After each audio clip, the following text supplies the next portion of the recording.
Salutations, brethren. Just want to say Happy New Year and thank Jesus we made it into 2026. This is my first upload of the year and hopefully it will be the first of many. I also want to talk about Arsenal and our phenomenal but stressful December where we picked up 15 out of 18 points in the Premier League.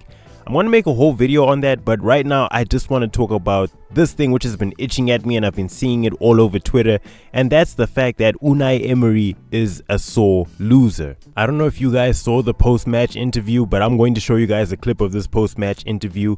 I have to watermark it to avoid copyright, so please forgive me for that, guys. But the reporter literally asks him, why didn't you shake hands with Mikel Arteta at full time? And he gives this weird ass response, and I'm going to show you guys even more clips to give you more context. Last question then, if you can clear this up for us, what happened at full time? Because you seemed to go down the tunnel very quickly and didn't shake hands with Mikel Arteta. What happened there, Unai? Yes, I was waiting for him, but he was with his coaches.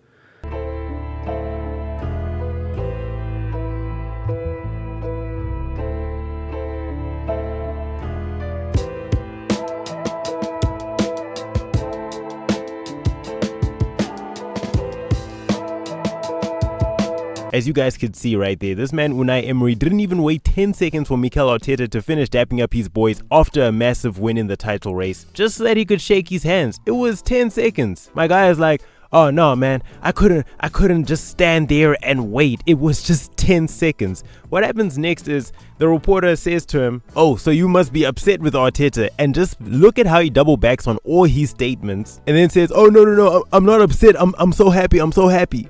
Okay, but so you sound like you're upset with him for not shaking hands. No. I am so happy.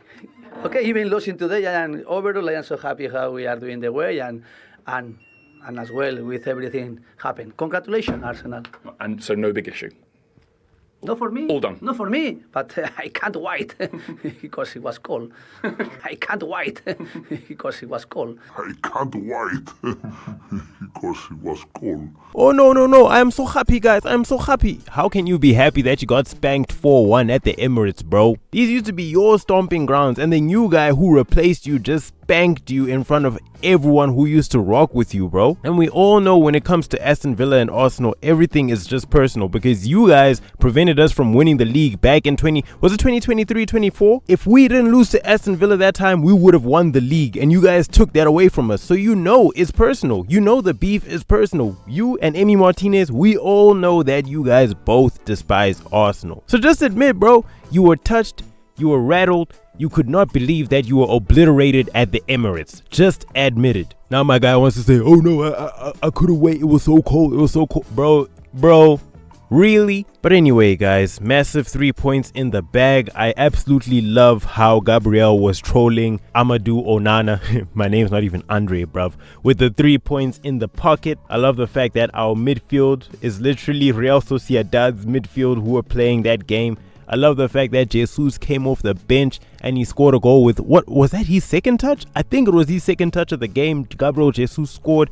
Everything about that match was sensational. For me personally, this win felt bigger than beating Bayern Munich or Atletico Madrid in the Champions League. Okay, beating Bayern Munich, that was for breaking the curse. Atletico Madrid, okay, that was the haram derby as they were saying on social media. But beating Aston Villa, I think there's just that personal hatred for Aston Villa which Arsenal fans have, or Unai Emery, so that's what made this win feel just so much sweeter.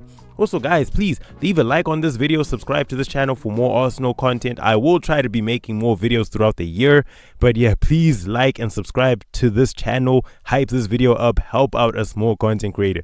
But getting back to the football, right, I absolutely loved this game. I loved everyone's performance. I loved how Leandro Trossard was playing. Odegaard, we're seeing 2022 Odegaard again, guys. We're seeing 2022 Gabriel Jesus come back, guys. I loved this performance. My biggest fear going into this game was seeing that Declan Rice was nowhere to be seen on the bench or in the starting lineup.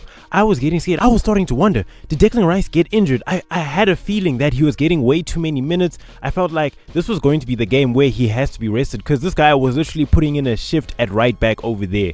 He was running up and down the pitch. I was praying for this man's hamstrings. I'm like, Lord, please may Declan Rice maintain his hamstrings, because he's been running the show for us this whole month. And he wasn't there. And our midfield was still solid. The Real Sociedad Arsenal midfield was still solid without Declan Rice. That was such a massive plus for us. And another thing I noticed, I don't know if I'm the only person who noticed this, but did anyone else notice that the team plays differently when Gabriel Jesus is on? I love Victor Gyökeres. We all saw those Victor Gyökeres edits.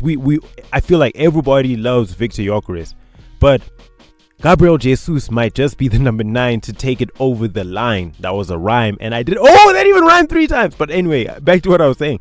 It seems like if Gabriel Jesus finds his form, if he just keeps his knees safe, we could win the league with this striker. He could be the one to win us the title, guys. All we have to do is just play him for no longer than an hour. If Gabriel Jesus starts the game, that brother cannot play more than 60 minutes for the sake of his knees. I don't want to see Gabriel Jesus playing more. I don't want to see him finishing 90 minutes at all this season. Protect that man's knees. Do not play him in useless games. We got to get that guy off the bench, because I just felt it. I felt like the team plays differently when Gabriel Jesus is on the field. Guys, Kai Havertz, Victor Gyökeres, Gabriel Jesus. We have 3 world-class strikers who are right there for us to pick. And did you see our bench that day? We had £105 million sitting on the bench right there with Madueke and Eze. Eze didn't even get to play that game. Madueke, yeah, he got a couple of minutes. I mean, the game was pretty much finished, so he didn't have anything to do. But £105 million sitting on the bench right there. This Arsenal team, I don't recognize them.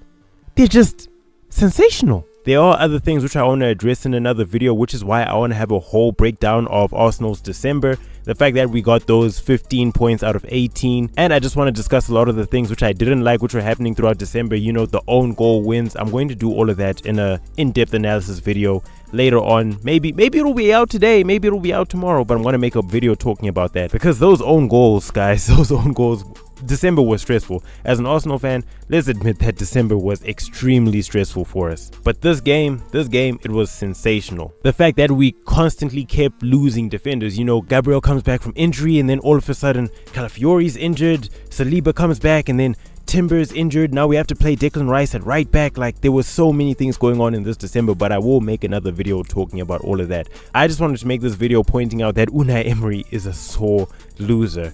But guys, what a sensational December. What a sensational match. Hopefully we have a sensational season. And dare I say, I don't want to say it. I don't want to say for, you know what I'm going to say. I don't want to say there's going to be 4 trophies. But dare I say, quad. Dare I say, okay, let me not even say it. But honestly speaking, I don't need a quad as an Arsenal fan. If we finish the season with a UCL or a Premier League, or both, this might be the greatest season I've ever seen as an Arsenal fan. This might be the greatest season I've ever seen. But anyway, guys, thank you so much for watching.